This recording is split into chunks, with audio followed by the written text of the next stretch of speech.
initially to understand when you want to combine wrestling and leg locks, like this is the number one thing.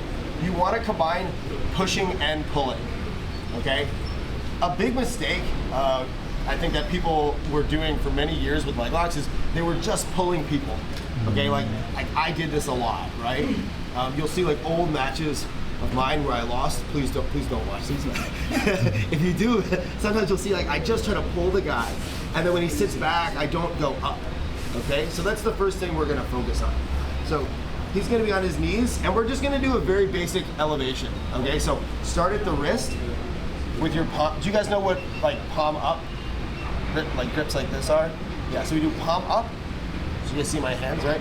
So over his wrist, okay? And then I'm gonna go towards him and then grip his triceps, okay? And so what my body's gonna look like is my heels will be touching, my toes are apart, and my spine is gonna be curved like this, okay? We want to create kind of like I think of this as like making a shovel with your legs, okay, where it's all unified, okay? If it's separate, this is not very good. Your legs are working independently. You don't want to do this. You want to combine their strength to lift. And when you lift, you're going to shoot your hips in, and then you're going to take your feet and go as far back as you can with your knees apart, like this, right? So what that'll look like, if you can get it, is like this. You go here, grip the triceps, and then he'll go over me, right?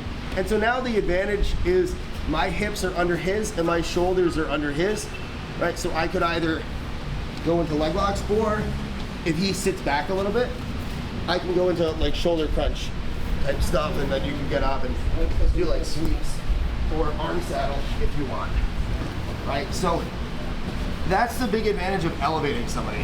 So we'll start with that. I go here, I go forward, and now I shoot my hips in. We get him over us. Now from here, don't get underhooks until his hands touch the floor. Stay on the triceps. No, keep your hands on the floor. Once his hands are on the floor, switch to underhooks, then grip his knees, shoot a leg through. Now we take our other hand and we go frame and go across to like a single leg X. Okay? All right, let's give this a try. 1, 2, 3. Now let's talk about the next big thing, which is when he sits back from the very beginning. Okay? So when he's sitting back, it's very hard to pull someone to you. Okay? So now what we're going to start doing is going into him. Okay? So just stay right here.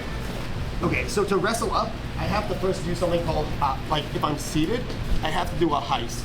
So the first heist we're gonna look at is, I take my 2 legs, I fold them underneath my knees, like so.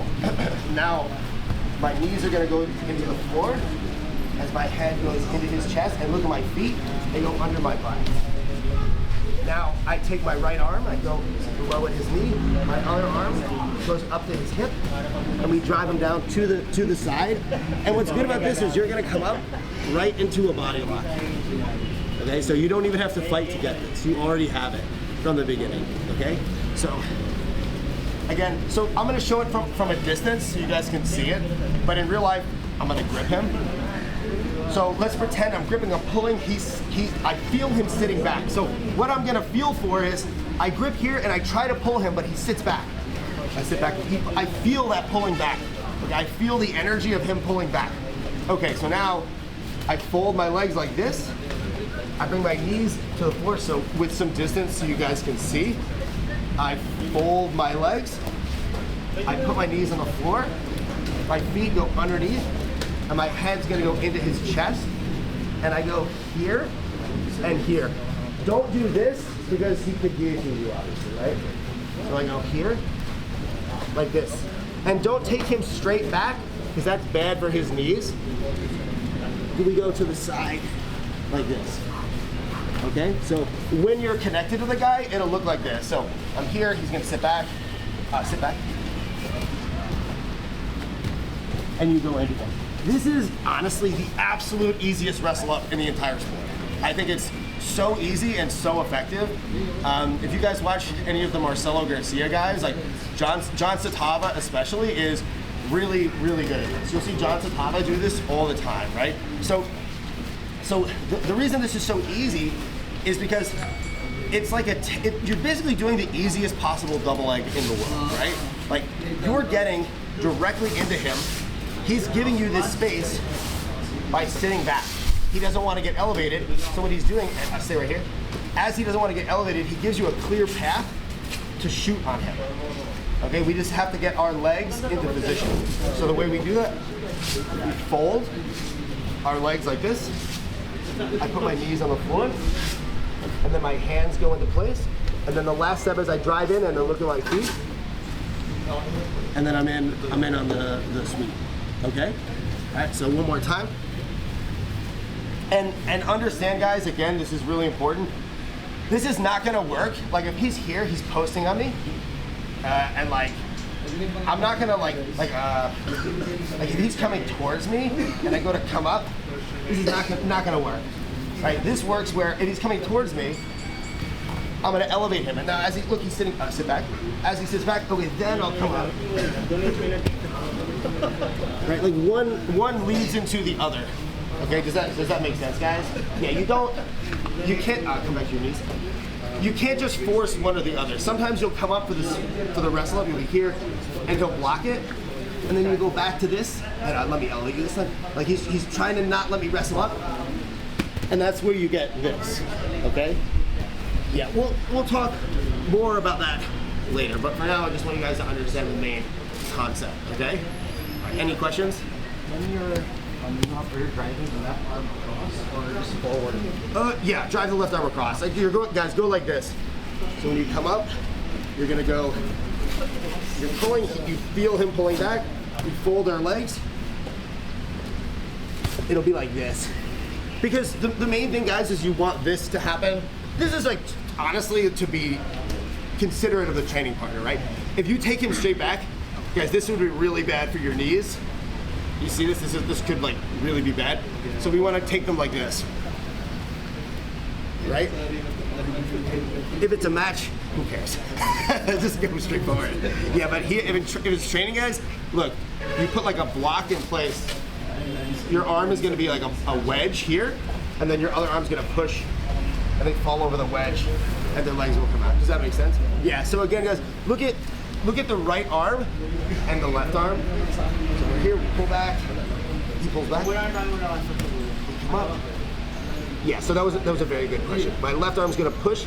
Guys, the left arm pushes into the right arm. See the right arm? It's gonna block the legs, and that knocks him down with my head pushing into his chest. We're gonna look at drive leg heist. So first, let's just look at what is a drive leg heist. Generally, you're gonna do a drive leg heist when you have some kind of 2-on-1 grip, okay?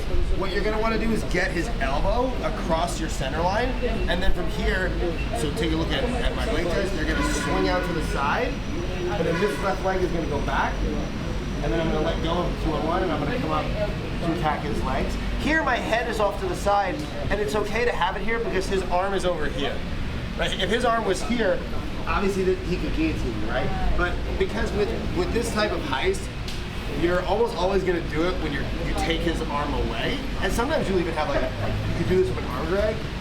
So like his arm is all the way over here, so you can come up and he has to bring his arm back to guillotine you. And by the time he does that, you can react and move into something else, okay? So that's how you do, that's the basics of it. We have a 2-on-1 like this. I'm gonna pass this off to the side. Come up. You can even continue to hold this, right? You can hold it with your outside hand, or you can have a 2-on-1 like this and hold it with your inside hand, right? So you can go either here or here. And you hold this, ice, come up, I do the takedown. Okay. So a practical way to get into that is let's say we're here, we go to elevate him, and let's say this time when I go to do the double fold leg, he pushes me, and I find myself like I can't elevate him and I can't go in. So both directions are stuffed. I'll take his, so look, I take my hands, I go here, here, I'm gonna pop up the wrist, and then I pass over here. Okay, then I'll hold, and come on. So this time I go to pull, he sits back, and then I go to wrestle up, and he puts his hand on me and pushes. And you know I can't get either. I switch to this. So, and guys, we can either go here, or here. I think that this one is, in my opinion, this one is stronger, but I also think it's a little hard to do. Sometimes like when you go for this one, it's like, keep your hands are strong. Like it doesn't work. This one is really easy to do. Okay, so we have our palm. Your palm can be like this, or it can be like this. Either is good. Here I would go like this, just because it's easier to pop the wrist off, like this, and then we take it over here. Okay, now we pass the elbow across, and we come up. Okay, so one more time. I grip the wrist, I go to pull to elevate, he sits back. Okay, I go to come up, he posts. I realize, okay, neither of these is gonna work. Okay, so instead, I go to here, or I go to this. So I'm gonna post, catch the tricep, bring my left shoulder back, or go to here. This one is definitely, I think, the easier one overall.